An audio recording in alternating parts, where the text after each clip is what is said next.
Hello friends, welcome back to my YouTube channel science express.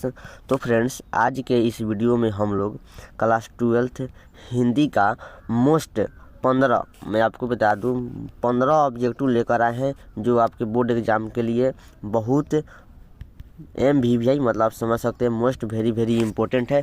दोस्तों, आप लोगों का कमेंट आ रहा था कि वीडियो क्यों नहीं आ रहा था, तो दोस्तों थोड़ा प्रॉब्लम था। जानते हैं कि गांव देहात में थोड़ा नेट स्लो चलता है तो नहीं बन पा रहा था। आज से वीडियो डेली अपलोड होगा, तो आप लोग एक्टिव रहिए, पढ़ते रहिए, मस्त रहिए, व्यस्त रहिए, ठीक है। चलिए, ज़्यादा टाइम वेस्ट ना करते हैं। और यह जो PDF है, इस PDF को लेने के लिए मेरा व्हाट्सअप नंबर है 6204317872 पर हाय हेलो भेजिएगा, मैं ग्रुप में जोड़ देंगे। वहाँ पे PDF नोट्स मिल जाएगा और आपको PDF नोट्स हमारे टेलीग्राम चैनल पर भी मिल जाएगा, ठीक है। टेलीग्राम चैनल पर भी मिल जाएगा, साइंस एक्सप्रेस सर्च कीजिएगा, वहाँ पे भी मिल जाएगा। तो ज़्यादा टाइम वेस्ट ना करते हैं, चलिए पहला प्रश्न देखते हैं। देखिए, आपके सामने पहला प्रश्न है, अर्धनारीश्वर शीर्षक पाठ के लेखक कौन है। यह प्रश्न तो आपके लिए मोस्ट वेरी इंपॉर्टेंट है। मैं यहाँ पे स्टार लगा देते हैं, बहुत इंपॉर्टेंट है, ठीक है। तो बताइए क्या आंसर होगा भैया। रामधारी सिंह दिनकर होगा, करेक्ट ऑप्शन सी सही होगा। और प्रश्न नंबर 1 है, ठीक है। चलिए, उसके बाद आपके सामने देखिए सेकंड प्रश्न है आपके सामने, चंद्रधर शर्मा गुलेरी की कहानी है। चंद्रधर शर्मा गुलेरी की कहानी है, जूठन रोज तिरिछ उसने कहा था। बताइए चंद्रधर शर्मा गुलेरी, भैया करेक्ट ऑप्शन डी सही होगा। उसने कहा था कि लेखक का नाम क्या है, चंद्रधर शर्मा गुलेरी, या आपको देखिए घुमाया है। चंद्रधर शर्मा गुलेरी की कहानी है, उसने कहा था।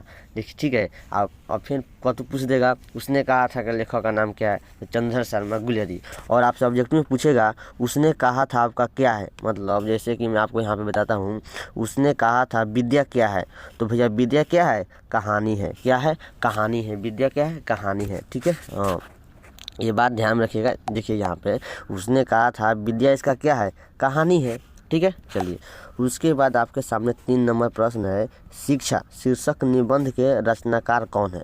शिक्षा शीर्षक निबंध के रचनाकार का क्या नाम है। जे कृष्णमूर्ति, मलयज, उदय प्रकाश, मोहन राकेश होगा। भैया मोहन राकेश नहीं होगा, उदय प्रकाश नहीं होगा, मलयज नहीं होगा, क्या होगा, जे कृष्णमूर्ति। करेक्ट ऑप्शन यहाँ पे ए सही होगा, ठीक है। चलिए, उसके बाद आपके सामने चौथा प्रश्न है, निम्न में से किस कहानी में गैंग्रीन का उल्लेख है। निम्न में से किस कहानी में गैंग्रीन का उल्लेख है। भैया गैंग्रीन एक क्या है, एक प्रकार की बीमारी है। क्या है भैया, एक प्रकार की बीमारी है जो इलाज होता था।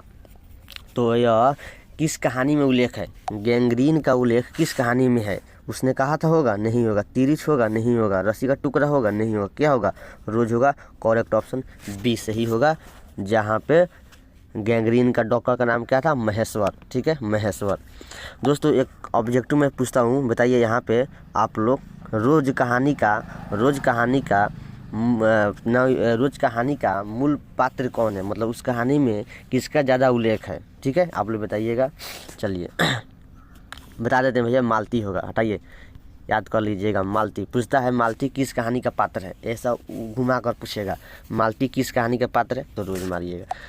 चलिए, 5वां प्रश्न है, सिपाही की माँ के रचयिता कौन है। सिपाही की माँ के रचयिता कौन है। अज्ञे जी होंगे, नहीं होंगे। जगदीश चंद्र माथुर, नहीं होंगे। राजकुमार वर्मा, नहीं होंगे। क्या होगा, मोहन राकेश। करेक्ट ऑप्शन यहाँ पे ये सही होगा, मोहन राकेश, ठीक है, मोहन राकेश। चलिए, उसके बाद आपके सामने 6ठा प्रश्न है, जो खाने योग्य हो, जो खाने योग्य है मतलब जो हम खा सकते हैं, वह है क्या है, शुद्ध। ये भैया तो शुद्ध खाना खाते हैं, मतलब जो खाने के लिए है उसको क्या कहते हैं, वह क्या है, स्वच्छ।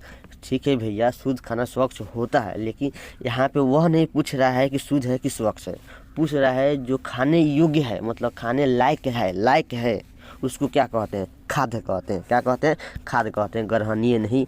करेक्ट ऑप्शन सी सही होगा। क्या सही होगा, सी सही होगा, खाद्य सही होगा। चलिए, उसके बाद आपके सामने 7 नंबर प्रश्न है, अनल शब्द का पर्यायवाची होगा। अनल शब्द का पर्यायवाची होगा। भैया अनल शब्द का पर्यायवाची हवा होगा, नहीं होगा। सूखा होगा, नहीं होगा। पानी, नहीं होगा। क्या होगा, आग होगा। करेक्ट ऑप्शन यहाँ पे ए सही होगा।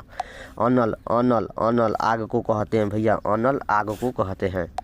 चलिए, उसके बाद आपके सामने 8 नंबर प्रश्न है, आयुष्मान शब्द का पर्यायवाची होगा।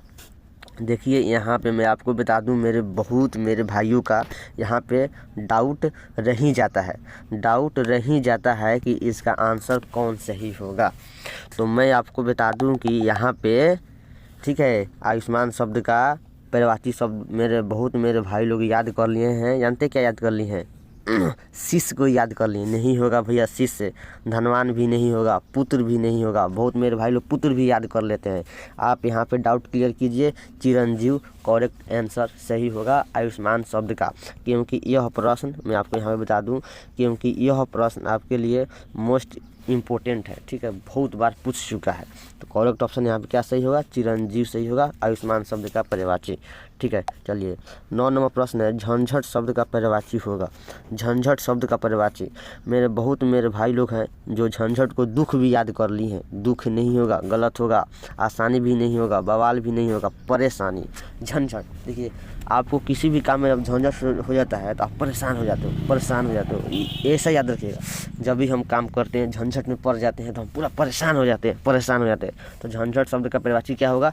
परेशानी होगा। ठीक है, चलिए करेक्ट ऑप्शन यहाँ पे बी सही होगा। चलिए उसके बाद मैं आपको बता दूँ, चलिए आ गए हैं 9 हो गया 10 में प्रश्न है, डरावना शब्द का पर्यायवाची होगा। डरावना भय नहीं होगा, लुंठक नहीं होगा, क्रोध नहीं होगा, क्या होगा? भयानक होगा। करेक्ट ऑप्शन डी सही होगा।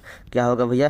करेक्ट ऑप्शन डी सही होगा। ठीक है, चलिए फ्रेंड्स मैं आपको बता दूं, जो यह PDF है, इस PDF को लेने के लिए आपको मेरा व्हाट्सअप नंबर बोलते हैं 6204317872 पर हाय हेलो भेजिएगा, मैं ग्रुप में जोड़ देंगे। ठीक है, ठीक है, चलिए हो गया 10 नंबर कंप्लीट। 11 नंबर, यात्रा शब्द क्या है? बताइए भैया, यात्रा शब्द क्या है? भैया पुल्लिंग नहीं होगा, उभयलिंग नहीं होगा, इनमें से कोई नहीं। करेक्ट ऑप्शन बी सही होगा, स्त्रीलिंग होगा। क्या होगा? स्त्रीलिंग होगा। ठीक है, चलिए उसके बाद थोड़ा और बढ़ा देते हैं और आपको बताते हैं 12 नंबर प्रश्न, चमक शब्द है। बताइए चमक शब्द आपका क्या है? पुल्लिंग है? नहीं है, स्त्रीलिंग होगा। उभयलिंग नहीं होगा।